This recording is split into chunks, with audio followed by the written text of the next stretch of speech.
Hey everybody, Ryan here, Ion Capital Solutions. Today I'm here with Christopher Van Buren, and we want to talk to you about expert consultation. All right, Christopher, thank you so much for being with us today. Thank you. Good to be here. Terrific, terrific. So, what the heck am I talking about? Expert consultation. Well, there's far too many salespeople out there in the marketplace that are essentially focusing on niche salesmanship, right? Just trying to sell the particular product, its rate, its term, right? Its function, whatever it is. And the problem with that methodology is you sound like everybody else. Many loan brokers sign up with the same lenders, offer pretty much the same products or have similar terms, bells and whistles around them, whatever it is. It's not about selling the product. It's about consulting with the business, the individual, the investor, whatever it is, whoever it is you're funding, and trying to diagnose whatever their issues are, whatever their needs are. Not just today, not their immediate needs, but long term. Anyway, this is a topic that Christopher and I have both gone over in detail, and I thought would be a great conversation for us to share and help existing and new and aspiring brokers pick up on really kind of what can separate you from the pack. So, Christopher, you do a terrific job of filling up your pipeline and just making sure that you have a consistent book of business. And it seems every client that you fund again and again and again. What's your secret? What is it that you're doing that's allowing you to kind of have that long-term relationship? It comes down to how I treat them in the beginning. Again, I approach people not in the sense of an order taker, and I immediately position myself and gain control in my conversations by really being an advocate for them and really breaking down what are they trying to do and understand that we have an investor and I look at his track record. um, I need to be talking after I've done my initial quantitative, qualitative stuff, is really finding out what are they looking to do and how they're looking to build their business and how I'm that right partner that can help them through that process. So when I'm doing the deal that we're working on, I'm already talking about, well, what else do you have, down the line. A lot of my clients I set up with exposure limits, and so I'm starting out brand new guys. I'm like, look, I'm gonna give you $500,000 buying capacity. I'm gonna give you $3 million worth of buying capacity. Let's talk about how you're going to utilize and put that money out there in the marketplace and utilize it. So I'm not just happy enough saying, oh, well, yeah, I got a $500,000 limit. I'm like, okay, well, how do we go about spending that money sooner than later? I generally tell people during that pitch, the first time I'm setting up with a banking relationship, it may take us 3-4 weeks to get everything done. But once we get past that point, I'm knocking down my turn times within 2 weeks. And one of those abilities is while we're in process doing this deal and the bank's got your whole file opened up, let's submit another property and let's start talking about bringing that to fruition at the same time. So again, anybody who maybe has done 1, 2, 3 projects, I can confidently say I can show you how to double your production because I'm already giving you the keys to the castle in the Right, beginning. right. Absolutely, absolutely. An analogy I use a lot when talking to new brokers is, or even existing brokers who are niche. For instance, somebody pushing equipment financing, somebody who's pushing merchant cash advance, and just kind of staying in their corner. What happens when you come up against a mature business? I mean, imagine for a second Christopher and I competing with each other for the attentions and affections of a business. Let's call it a construction group, right? And I'm Captain Equipment Finance, right? So I'm going to call them up and I have the best equipment financing out there. My equipment financing somehow better than everybody else's equipment financing. Our rates are lower, our terms are longer, whatever it is. I don't sound different than anybody else. I'm just another person soliciting, trying to push them on a product, holding up a for sale sign. Whereas Christopher is going to dive way deeper. He's going to say, hold on a second. So you guys are a construction group, right? How do you function? Is it residential properties you're focusing on? Is it commercial properties you're focusing on? Who owns these properties? Is it you? Is it somebody else? Do you have an existing portfolio? What is your, how do you operate, right? Are these renovations or these new construction projects? Diagnosing if there's any issues in the business, understanding what the needs are of that business long term. Now, most mature construction groups have investment portfolios. So they're going to need money on the investment side, right? Bridges and cash out refis and a purchase and rehab or some commercial, some residential. Maybe their models buy and hold and they're looking to get a long-term mortgage, whatever it is. They have that side, but then there's the construction side, right? Sure, they need equipment financing, but most construction groups have a lot of contracts, either government contracts, right? Long-term contracts with clients. They can leverage those contracts for financing, right? Funding, whatever it is. We can issue lines of credit on the investment side, the business side. So the point I'm trying to make is niche salesmanship really only gets you so far, and it kind of puts you in the same box as everybody else where you sound like everybody else, as opposed to what Chris is talking about. I mean, he understands how to receive that first time client, how to get them established and set up, and then establish a long-term relationship and address all of their needs, and that's a big difference, right, from your average broker. And that's what people have to understand, and not many people talk about. I mean, think about it. If you're watching this video right now and you had a great client, you thought you had a deal, it looked like they were a shoe-in, you even pitched an offer, but they just never called you back. Why? It's because they talked to Christopher, or they spoke to somebody like him who understood their long-term needs, who understood how to properly consult, who offered all the products in the marketplace, not just a single product. Anyway, I'm sure this resonates with you, Christopher, and more often than not, you're having these conversations. Let me ask you a question. What are some of the mistakes that you may be seeing, Christopher? Oh, I see you stepped away from the screen for a second. There you go. What are some of the mistakes that you're seeing from some of our students as they try and conduct surveys with clients?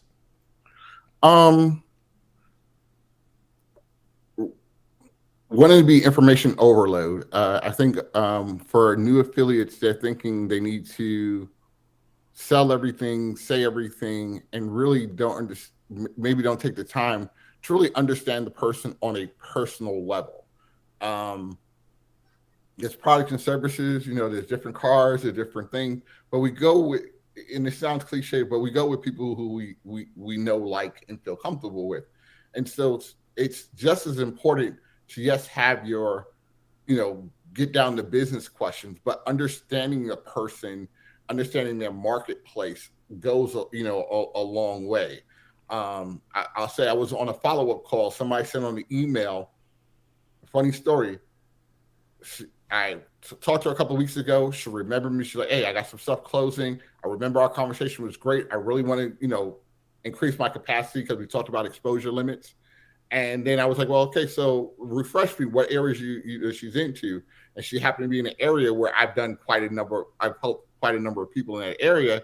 And I name dropped someone who I'm associated with. And she's like, oh yeah, me and that person had this kind of great relationship. And the funny thing is, she was talking about a Christopher, but she didn't realize that it was me. So again, it's one of those things where, one, I'm looking at blessings twofold. Is that, one, I have people in the industry that have worked with me that are out in the streets working with people on a day-to-day basis, throwing my name up. But in two, because of my follow-up, because of, it wasn't about me closing her that day. It was like, all right, let me provide you the information. Let me give you kind of a funding plan, a blueprint of sort of what we could do. That now that she's ready to put stuff together, she's like, yes, send me your paperwork. Like, I was like, yeah, let's start putting together your paperwork. Let's get yourself prepared so we can jump up into this. So it's that relationship. I realize, if anybody's seen any of my old videos that I'm in, I always say I'm here for the long term. This is what I do. This isn't something, I'm going to try, and give up tomorrow. No, I'm invested in the success of the people I work with. Both affiliates, investors, whoever. We're a team, and if you come off that way with your people, you will build your team of people. You want to have it where I haven't sold real estate in 15, 20 years, but I still have clients that can call me today and be like, hey, I had a question about X, Y, or Z. My life is changing. I'm looking for a second home, whatever it is. Again, being that trusted resource has provided me that opportunity that my book is ever expanding. When I look back at last year, it wasn't a matter that I had to get so many clients. It was, how did I get the most value out of the clients that I did come in and not lose them? I mean, even this morning, I got an email from a guy, literally, it's about a year since we did a deal. He's like, I just finished up my project. Oh, I do remember you said something about this exposure line that I have. Is that still good? Well, sure it is. And again, it was the little follow up here and there, the conversation, guiding them through the experience, good, bad, or indifferent, just being that resource has been the key to how I'm going to grow my business and continue to grow my business. It's like, Right. I want to build my business on the referral of the next person and supplement it with other marketing strategies. I don't put all my eggs in one basket. I have learned that being in business, one basket, when it breaks, at least you would scramble eggs. Yeah. Absolutely. So, Absolutely. so Yeah. I do try to diversify, but again, being in those different areas, it's like, yes, I still have to make new contacts on my own that are cold, but I do a really good job on warmer contacts. I understand, like, hey, I'll spend the time to warm up a group, isolate that group, and then focus in on them, give them the attention they need. When a deal goes, if there's a problem with the deal, being accountable. People appreciate that. The extra phone call, the extra email, I ain't got good news, but I'm gonna tell you how it is type scenarios. Those are all the keys that kind of build you out and make you an asset for someone long term and not an order taker. I want to be rememberable. I don't want to feel like, it's Chipotle, give me the number 4. Right. 100%. 100%. Yeah. And I think many people in this space, or just in sales in general, sort of miss that aspect of it. I mean, it's about being a wealth of knowledge, right? And somebody who leverages their experience, right? And about being a part of somebody's network and a go-to when you have a question about a particular part of the industry, right? A necessary part that individual needs. That's what people are looking for in sales. There's no such thing as a product, no matter what you're in. It's about the individual, the person. Does that person bring value? Right? Is that value what I need to take my business to the next level kind of thing? And as you can see, Christopher does a terrific job of doing that, so much so that years pass by and people will still call him up and ask him because they know he's a source of that information. And it's funny, with the approach you have, Christopher, you're creating this sense of urgency, but the urgency isn't, we have to do a deal right now. We have to do it right now. You have to buy. That's not the urgency. The urgency is, hey man, I'm a choo-choo train. And with or without you, train's leaving the station, right? I'm doing business all day long, every day. When you're ready to board, you let me know, here's your ticket, next. And you keep moving. And every so often, sure, you shoot out an email, whatever it is, you let them know, you remind them, whatever it is. But people who are out there waving a for sale flag, trying to push a particular product and sell, the second a client says to you, oh, what's your rate? What's your term? And you start jumping into that conversation, you're done. You're finished. You sound like everybody else. Just like Christopher said a moment ago, sometimes you have to have that hard conversation. You have to set somebody straight. Say, that's not how it works. For instance, when somebody says to the two of us, what's your rate? What's your term? Why should I work with you instead of somebody else? And tries to, put their broker cap on for a minute, even though they're a borrower. We quickly explain our value to them. Like, listen, we need to understand how your business model operates. In order for me to help you, you need to help me. Okay. I need you to answer questions so that we can diagnose the issue. We can see what you qualify for. Here at Ion Capital Solutions, we represent the top lenders in the real estate investment and business funding marketplace. Public and private banks, virtually every product out there. What it comes down to is, what are your qualifications as a borrower? Is the deal even doable? Is the asset resellable? Or is the asset something that anybody's willing to invest in, right? Or provide coverage for? We have no idea. We don't even know who you are, how you operate. So how could we possibly give you a rate, a term? We can't. So we need to have a proper discussion here. And if you're not willing to have that discussion, well, good luck to you. And next, because somebody else is going to be willing to have that conversation, to provide those answers. And what that does is position us as the leader, right? And then it comes down to, listen, the value of what we can provide to you is a quote for free within 24 hours without pulling your credit to let you know what's available to you in the nationwide marketplace. Not a problem, but we need information. So how do you operate? And then through that conversation, we're understanding how that business functions, what their past borrowing habits are, right? What their current needs are. And that lets us know what we can do in the future. It allows us to prepare. And through building that relationship, we're arming ourselves with information. and we're providing a plan. So when it's time to finally provide true value and offer the quote or put together the financial plan, whatever it is, we sound different than anybody else and we come correct because we're informed. But if we run our mouths and we don't listen to the client, we don't gather the information we need, all we're doing is holding up a for sale sign, and you're doomed when you do that. You're absolutely doomed, right? So another thing I think that's important to talk about, Christopher, and we had mentioned this when we discussed this last week, was having a healthy flow and funnel of leads, right? And people to talk to. And many brokers, when they start out, they kind of want to know everything, how every single product works, right? How the game works itself. They want to set up the website and the perfect logo and sign up with lenders and do all the things they think that it takes to be a successful broker. And then they open up their gates and nothing happens. There's no business. Deals aren't funding. They don't know what to do. They start spending money on leads and going wild and crazy and deeper and deeper and deeper into the hole they go. And I think a great analogy for this is, imagine all of us as brokers are fishermen, right? And we essentially stand by the river, right? We're tossing our bait in there. We're pulling out fish all day long, right? Well, here at Ion, we practice multi-platform lead generation. In other words, we don't pay for water, right? The river flowing. We don't pay for that water. It's just flowing. We know where to go. We have the fish finder. We toss our line in the water and we're pulling out fish left and right, okay? But imagine if you're buying leads, you're paying for water. And you don't know if there's going to be fish in there or not. How long can you keep that water running before you go out of business? Right? And then when it comes time to actually fish and you find some interest, you find a client, how do you know you didn't pull a boot out of the riverbed and not an actual fish? Mm-hmm. Right? If you're not qualifying, if you're not underwriting, if you don't understand how your products work, how to qualify a client, whether or not they qualify based on their financials, their affordability, the asset, its resellability, whatever it may be, you have no chance of making money in this industry. And so this is another thing I think people really don't understand, right? And Christopher, when new students come in here and you and I are kind of having a conversation with them about how to get started, the first thing we talk about is them setting up their marketing campaign, right? Getting that healthy flow of water going. And yet a lot of them kind of don't want to do that, right? They just want to sit back and pull out their notebook and take some notes and ask questions, but they're not active, right?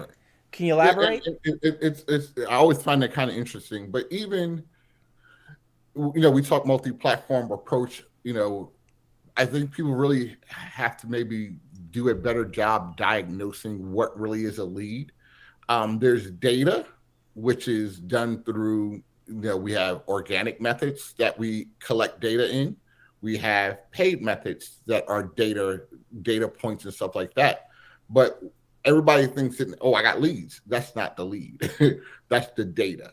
And literally, you have to take your source of gathering your correct buyer profiles, and now you need to segment that raw data into lead categories or lead buckets.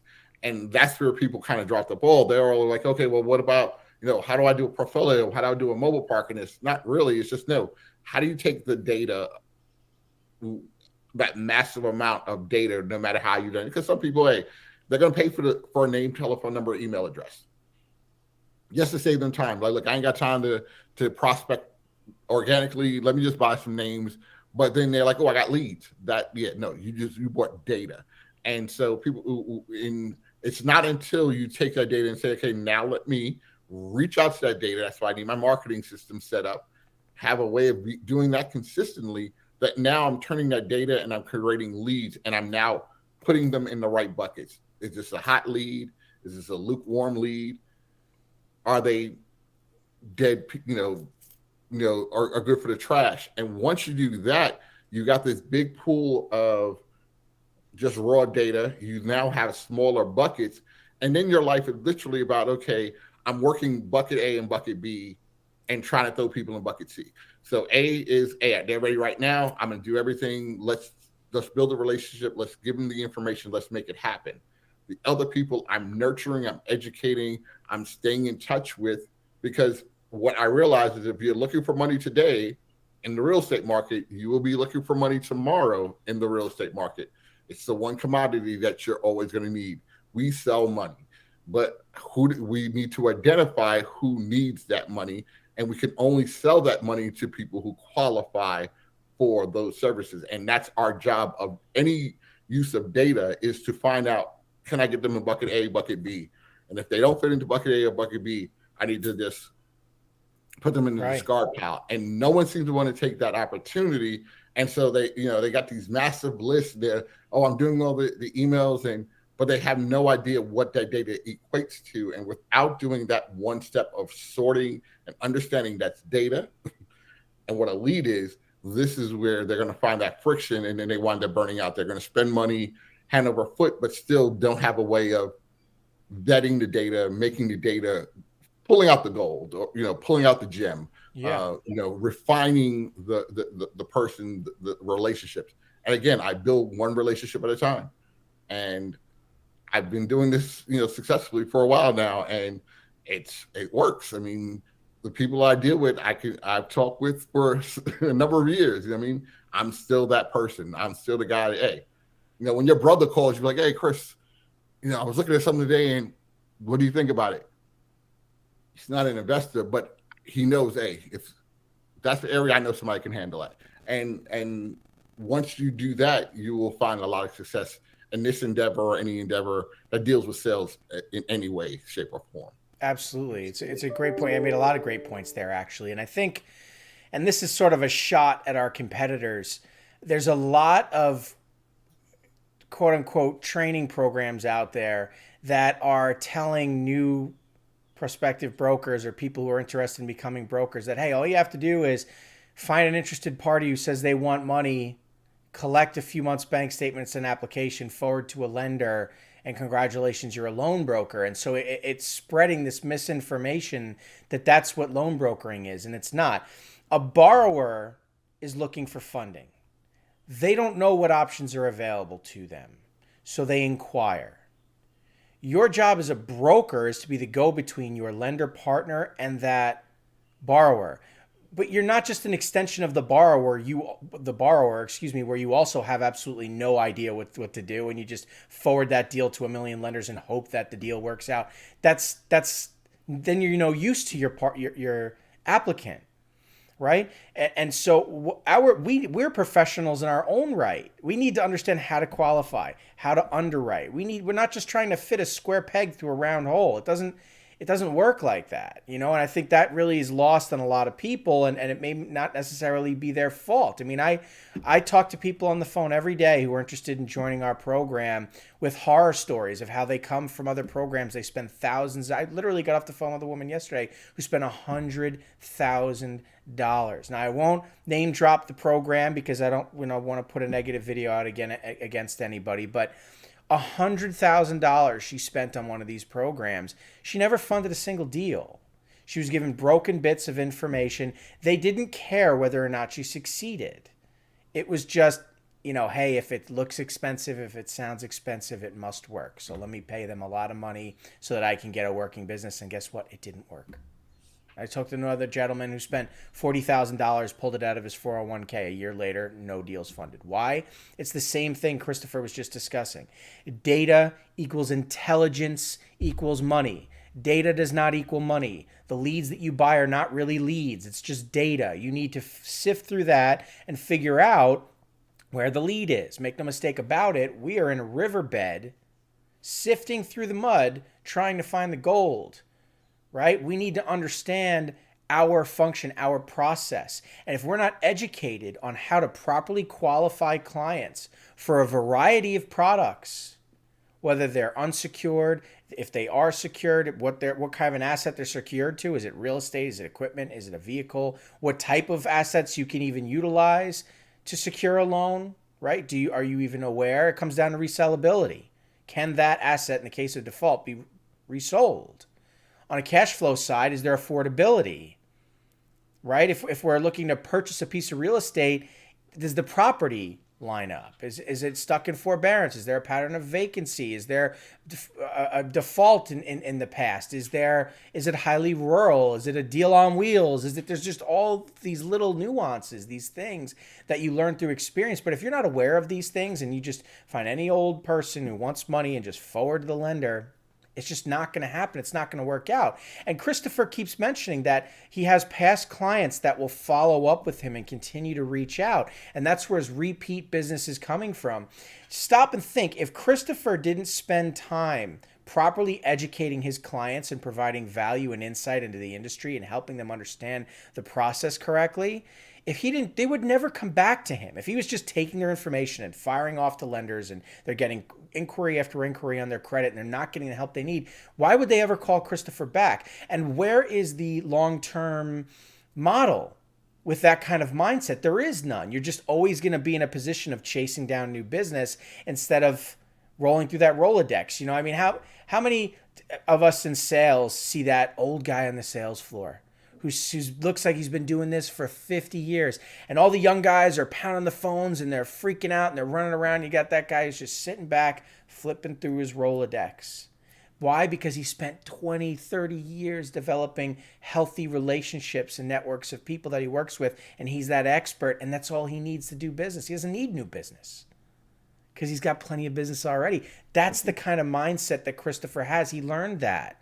And so that's what we're trying to share with all of you today, right? Is essentially how do you position yourself in the marketplace, right? What should you be focusing on, right? What are the important bits of being a business loan broker when it comes to having a healthy funnel and converting that data? And there's obviously a lot more to this, but this is the conversation. These are the thoughts any person in loan brokering, whether you're experienced but struggling or you're doing this for the first time, this is where your head should be. Not trying to build a business, not trying to buy leads, you don't want to start. Imagine if we're on a line, right, about to begin a race. And before you start the race, you're going to dig yourself into a 6-foot hole.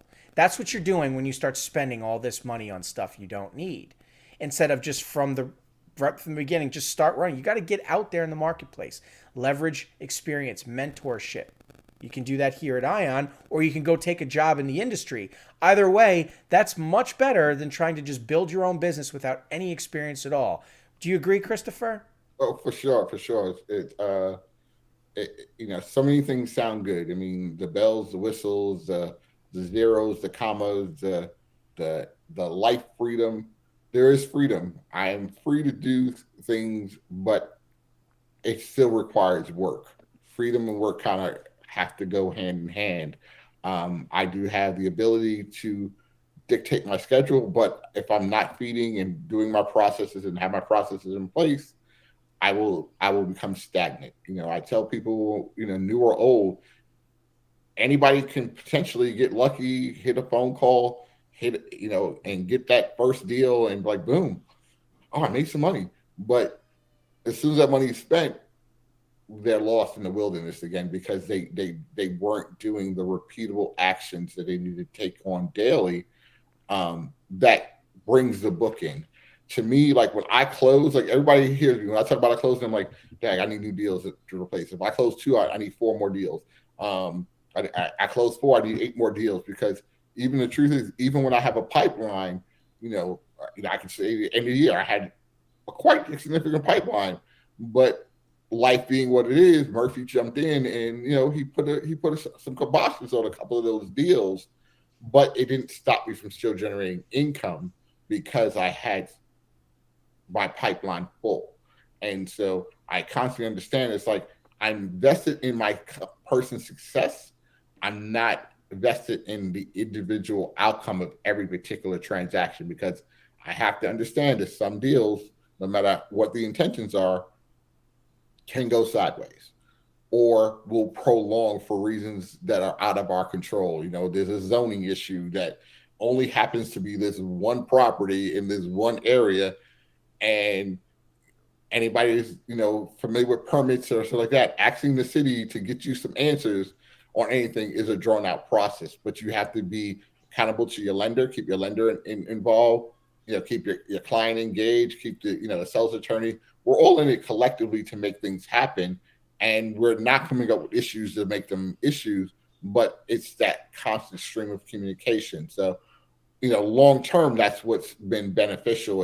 It's having the processes in place, keeping the pipeline active, being accountable, reaching out, being a person. At the end of the day, when a person calls up their physician, their doctor, or they want someone who they can speak with, has an understanding of who they are as a person, an individual, what their problems are, and help them walk through. And that's what we do here at ION. We can walk you through the process,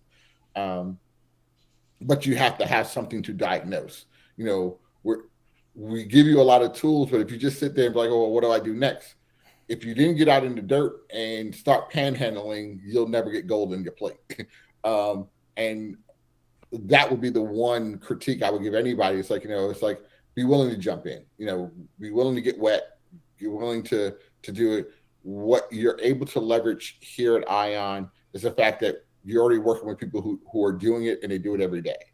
And so you can speak to someone with the success that you're leveraging our success.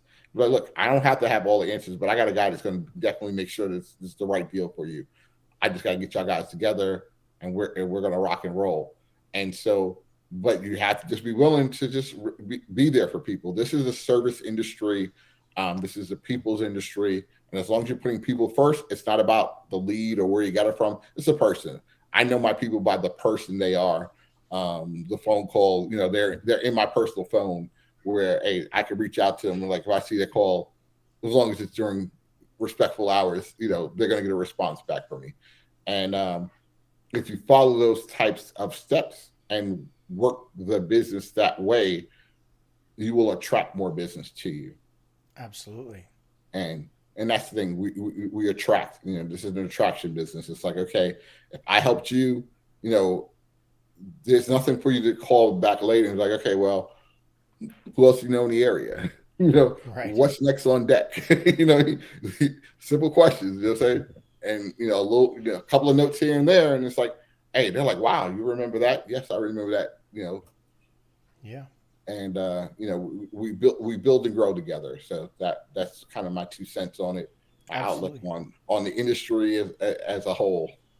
Absolutely. Well, you're getting it from a terrific source, everybody. I mean, Christopher, to me, really encapsulates what it is an experienced broker should be doing, what their mindset should be, and how they should be functioning. So if you want to be that person, if you want to be that finished product, don't try and reinvent the wheel. The wheel's already been invented, right? Leverage a mentor, just like Christopher. You join ION, Christopher could end up being your mentor. And what you're able to do is learn from experienced individuals, just like Christopher said, who do this every single day, and learn how they function and operate so that you can function and operate in the same way, and you will achieve success, right? If you want to get the results successful people have, just copy what they do and you'll get those same results.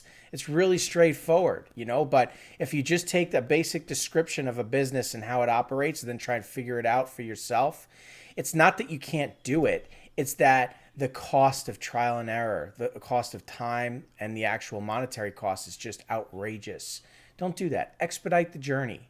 Okay? You can do that here at ION. Anyway, Christopher, thank you very much for taking time out of your day to work on this stuff with me today. I hope there's value here for anybody watching. And if you're interested in learning more about ION Capital Solutions, you want to have a chat with us, all you have to do is click the links in the description, reach out, and we'll hop on a call. All right? That'll do it for me. Christopher, thank you so much. Appreciate it, brother. All right. We'll see you, everybody. Take care.